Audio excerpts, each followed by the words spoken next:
Today we are having a very real conversation about what it may be like growing up as a boy transitioning into a man in these current times.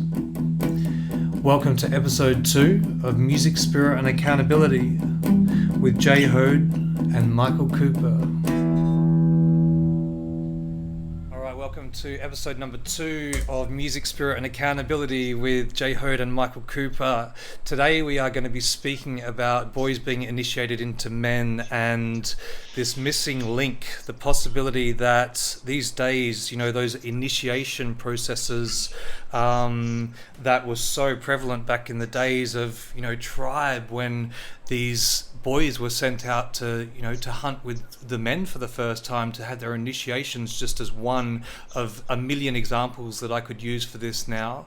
I just had a student that I just taught in Texas, actually, and Albuquerque, I believe it is, and they just said that how their son being let into a men's container, a men's work container, a men's group, changed his life. And he was 16 years old when they allowed him in, and they had a lot of he was younger than he was meant to be. I think with this specific container you're meant to be 21 to be involved. Yeah. And he was let in at 16, and his mum literally said it saved his life in her perception, and he's still in it now years later. And this kid is thriving as he's a man and transitioning into being a man.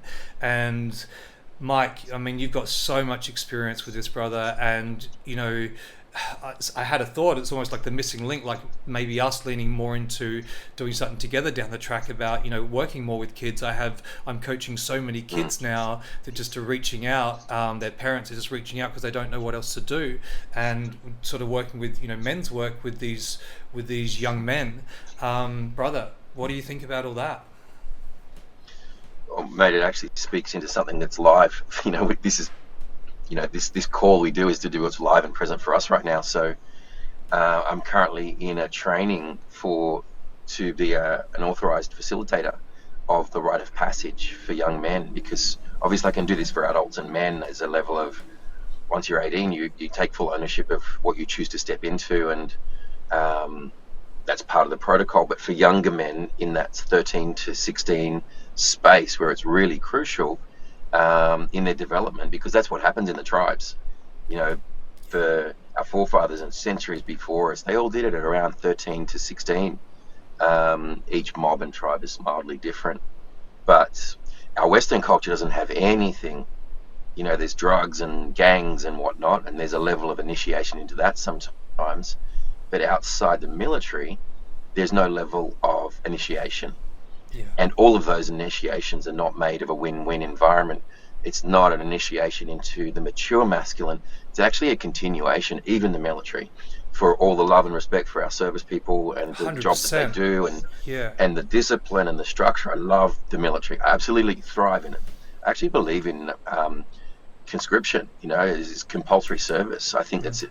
Most men would benefit from it. However, when you break down the core ethos of it, it's still operating in the immature masculine. Yeah. Where it's not stepping into that mature masculine, which is what we're trying to facilitate.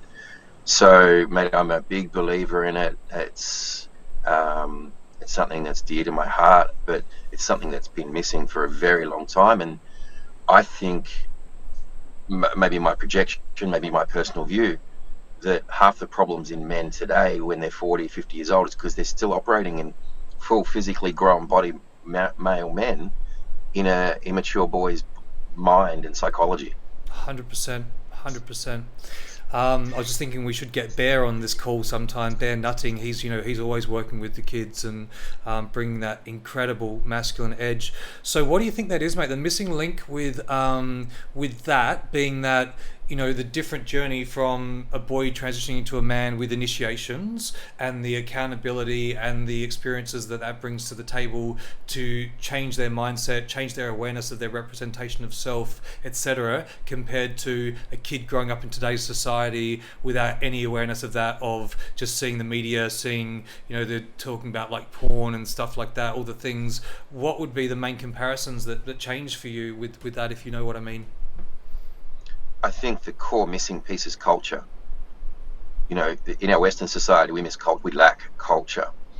We didn't really have initiations in Western culture. It was the indigenous cultures, and certainly in even, I would say even in a lot of the Asian cultures, there's tradition and there's structure and there's a rite of passage, there's a pathway to go through, whether it be through mixed martial arts or whether it be through, the indigenous path. There's that culture, whereas in the Western culture, we didn't have that.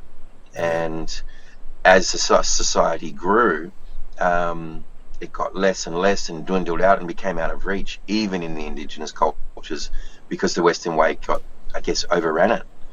So that's the first stepping stone is to culture. And I looked into, from a very young age, Native American. I don't know why, no idea why. At 20, I was drawn to the feathers and the headpieces, and I just thought it was captivating.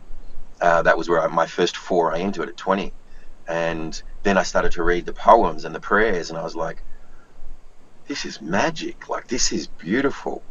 And I was very much of this 3D world at 20. You know, I was working on doors, I was a stripper, I was all the things. Not many people know that. They do now. Now everyone does. Yes.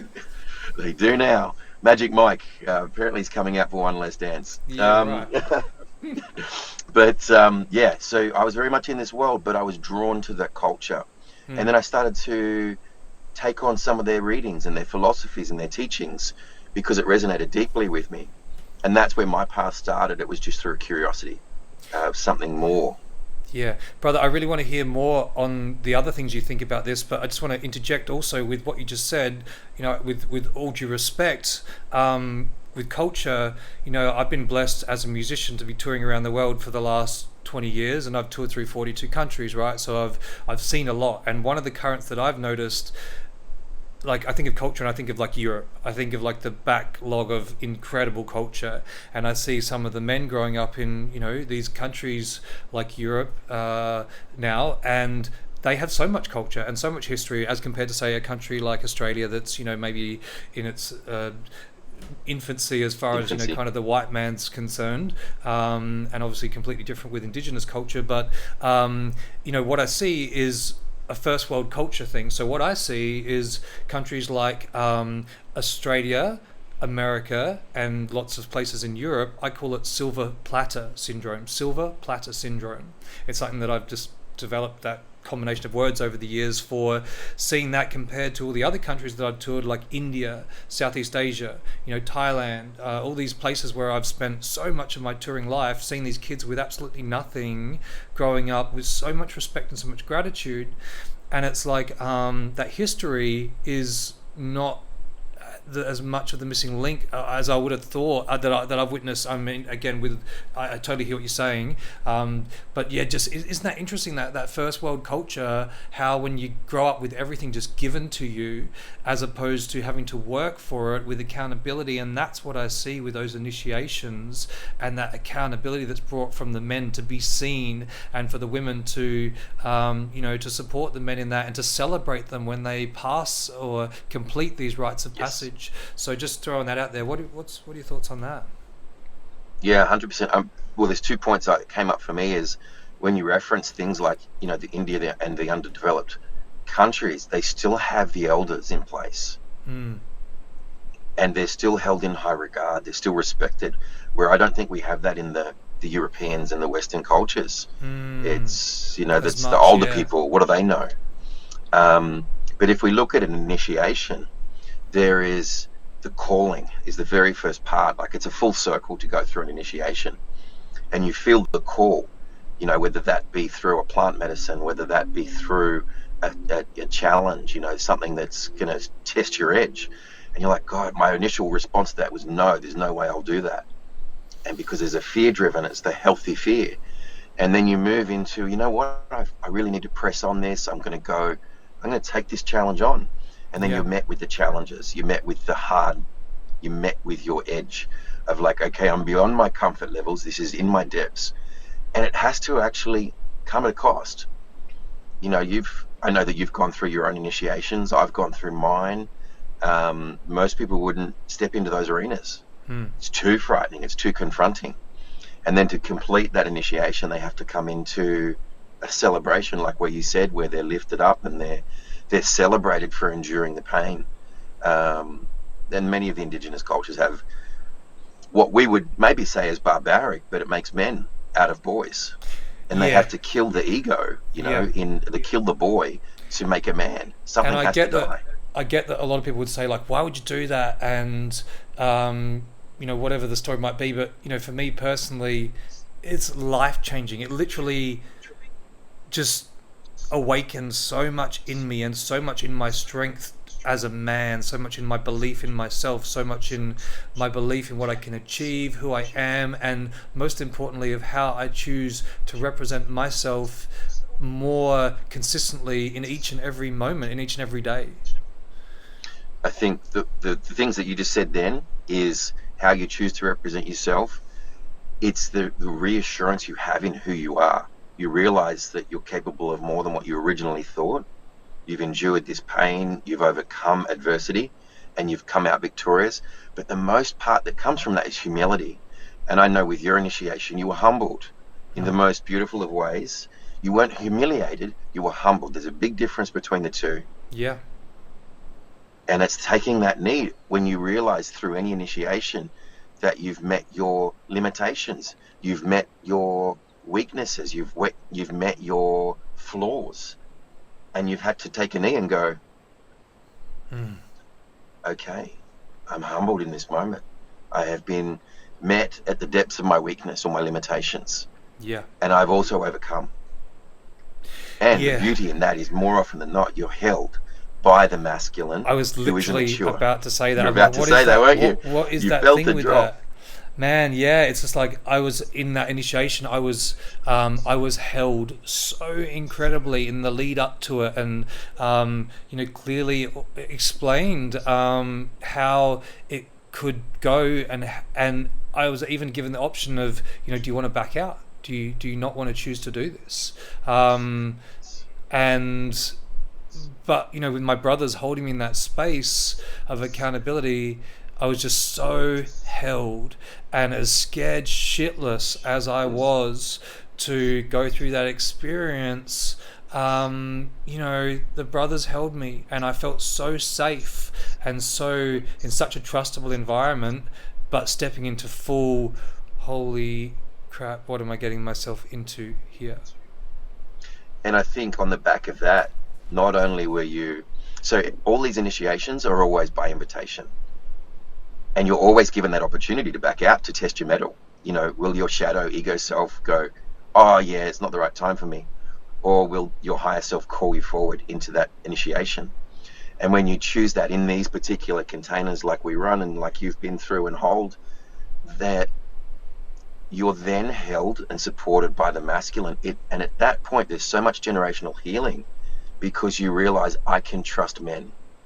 Because up until that point, maybe you were, maybe you had an absent father. Maybe you had a father who wasn't around. He was off working. Maybe you had an abusive father. Maybe you had an abusive uncle, or could be any of the lineage, right? And there's a level of, I can't trust men. I was told, don't cry like a girl, or I'll give you something to really fucking cry about, so you learn to suppress. And then in those moments when you're held by these big, what you perceive as leaders, as masculine men who you believe to be the mature masculine men, and when they love you in your most humbled, weakest moment, the healing that comes from that goes out across the earth. You heal more men just in your own healing. So it's so powerful. So powerful. And I really hope, as we journey with this podcast, that, we have a lot of women that listen to this as well. And we're really open to thoughts and comments about everything. And, we're going to do what we do no matter what, right? We're bringing it and bringing the edge and talking about the things that a lot of people don't talk about. But, it's as much and I feel like that so many women would resonate with so many of the things that we're saying, and also be like triggered at points with some of the things we're saying. Please, I feel like the mission for us is healing.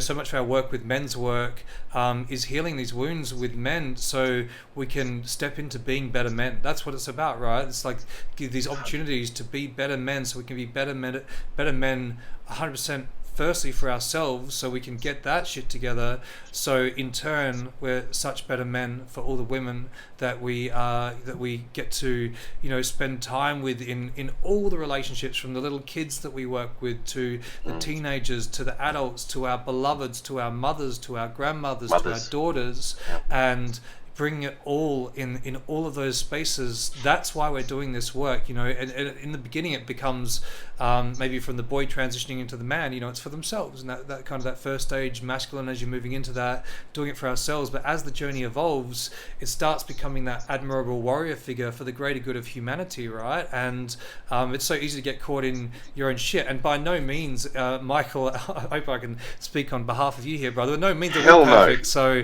hell no. 100%, we're always working on being better men, and we fuck up every other day, but we come back quickly, and we're able to hold ourselves extremely accountable extremely quickly. And when I say we fuck up every day, that's actually not true. That's an exaggeration. I don't feel like I do. I feel like I do sometimes, but I feel like on the whole, where I'm at accountably with my truth is I'm exactly where I want to be, and I'm a really solid pillar of that energy.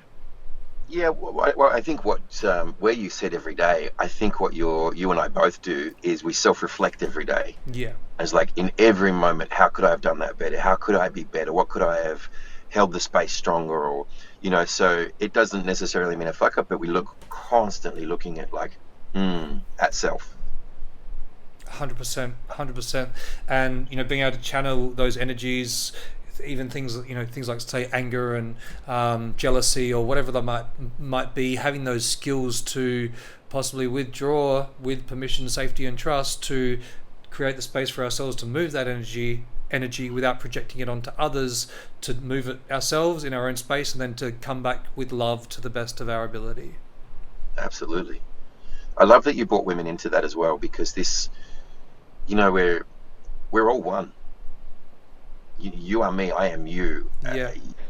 Every woman out there is a version of me, just in a different skin suit. And I'm so glad you brought that up. Like, I was having a conversation with a female doctor before this call, and she said, I think women have got a lot to answer for, how they've emasculated men, and they've been quite narky and they've become very dominant. And I said, that may be the case, but our role as men is to take that leadership role and have full ownership. And if we can improve ourselves, that we can hold a safer, stronger container for our women to be safe and to be seen, they then have the freedom to look at themselves and do their own work in a safe environment. Yeah. And then they're free to flow this earth beautifully. So ultimately, we're going to take full ownership of that, whether the women are doing this or that. Let's just improve ourselves so we can be better for them. Brother, I love that so much. And just bringing down, those boundaries that can so easily be constructed through words and definitions of, even things like part of this tribe. So because you're part of this tribe, you're no longer allowed to do that, whether it be religion, because you believe in that God, you shouldn't believe in that God, or whether you're a man, because you're a man, you can't do those things that a woman does, or even because you're a man, you're different to a woman. Like, obviously there's physical parts and parts of the energetics that are different in many ways, but coming back to all one and unity, always doing my best to break down those walls of definitions of words and stories. Like, I always think it's funny, like the definition of Australia, like everyone's like, yeah, Australia, and it's like at some point someone called this place the world, and then at some point someone said, I'm going to call that part of what I've now called the world Australia. Do you believe me? And everyone's like, no. And then someday everyone goes, oh, you know what? Actually, I'm going to believe you. I'm going to call it Australia. And then, yep, let's put on Google Maps. We'll call that Australia. And then, you know what? This part of Australia, I'm actually going to call this part, we'll call it Melbourne. Do you believe me? Nah, don't believe you. Sorry. Eventually, keep saying it. All right, I'm going to call it Melbourne too. And then another person calls it Melbourne. Then you've got this construct. And then you've got this thing. And then there's the perceptions about what Melbourne is. And Melbourne's cooler than others. And I'm from Melbourne, so therefore, or I don't like Melbourne. It's too cold. Whatever. whatever, you know. It's interesting how that, yeah, But if you flew in as an alien today, like right now, for the very first time, you would actually just see it for what it is. yeah, You wouldn't have this construct that we created, this story that we yeah, created. You would just see it as, oh my God, what a beautiful city. Interesting, the weather's changed today. yeah. Or even, yeah, taking away the words of city and weather. Like if you take away just all the words and just being, It just is. it just is. It's just, you know, I've the had now. this beautiful experience where I try and remove the person and see the soul. Yeah, You know, it's just connect with the soul. Like there's this, because they've got their own construct, they've got their own stories, they've got their own persona that they're trying to live up to. And if I try and connect to what's above that, it's beautiful. There is no identity to it. There is no story to it. It's just energy. And when I catch myself and have afford the time to do that with someone, it doesn't matter who it is, it's beautiful. yeah.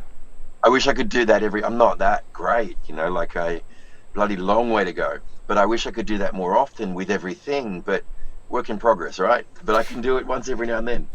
100%, brother. And the way you hear words, it always blows me away hearing you speak, especially in, you know, men's container and stuff when we're working with other men, seeing these things, the way you speak when a brother brings something to you and the way you break it down and assist men from what I've witnessed in real time always blows me away. And one thing that I'm always trying to do when I'm in that situation is taking away the words. So something I say often is, what about if we just take away the words and listen to the energy beneath the words? It's like saying the word I love you, you know. You can say that like I love you, or you can say but I love you. You know, they're like, one's desperate and needy, one's like deep, and you know, there's a thousand variations of that. Yes. But I'm not listening to necessarily the words of "I love you." I'm listening to that energy of or. Or you could go one step further. There's a quote that says, people don't remember what you say, they remember how you make them feel, which is exactly what you just articulated then. I could say exactly the same words, but the energy behind it and the feeling behind it could be completely contrasting. Yeah. And so, and this happens so often. So this is where miscommunication happens a lot. You know, people say the words, but the energy says something different. Yeah. 100%. And that happens at an unconscious level as well. Yeah. Which is interesting, because then we need to dive into it and go, I'm sorry, can I clarify that with you? Because what I heard you say was this, but what I felt was this.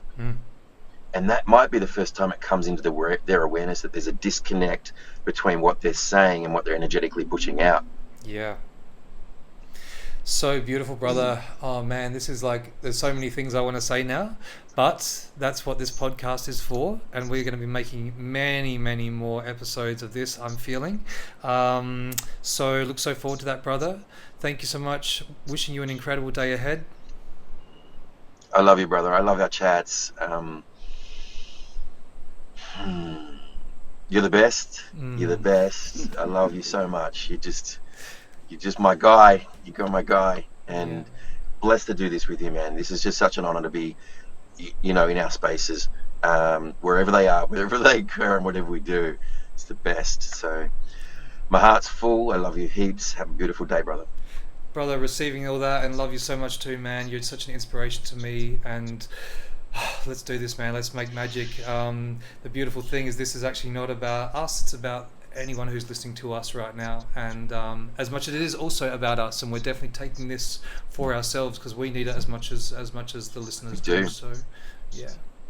Let's send some love to those people that might have listened to this. Just whoever have caught this, maybe a window of it, which is sending you heaps of love. Yeah. Thank you, brother. Love you, brother. Talk soon, mate.